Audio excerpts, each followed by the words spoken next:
Miyembro sang LGBTQ nga may pilas ang pagkabuno kag lampo sa ulo na sapuan patay sa ginakonstruct nga balay sa distrito sang Mandurriao, Iloilo City. Si Zen Kilantang nakatutok. Gintabunan sang puting nga tela ang bangkay sang lalaki nga inisang ginkuha sa taga-punerarya matapos nga masapuan sa isa ka panday nga wala na inisang kabuhi sa ginakonstruct nila nga balay sa Anaro Subdivision, Kalahunan, Mandurriao, Iloilo City kay inasang aga. Sino kay alias Ernie, pasado alas 6 ang nag-abot ini sa ila ulubrahan kag nakitaan nga nagahamyangon ng lalaki. Los-los ang pangidalom nga panapton kag kitaon ng kinatawo sini. Gintabunan pa ang ulo sang biktima sang sako. Nagigda mo lang ka, kaya na sa. Tapos yung tinaw, ging ang pangan. Sulod sa ako. Pero sarado ang gate. Kaya mo ito nawag ko sa mga tao doon.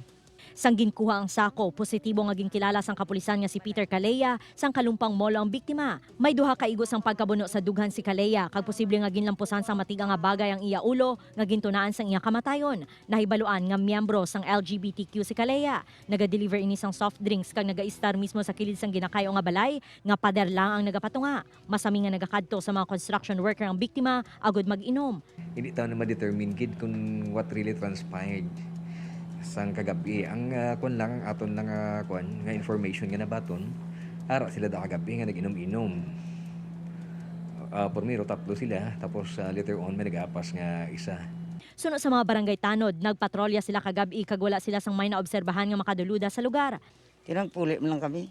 Pero ay man tao di gabi daw puro gabi na sila nagilinom. Kaya amon libot lasot som na kay curfew. Umum na namon yan sa minor.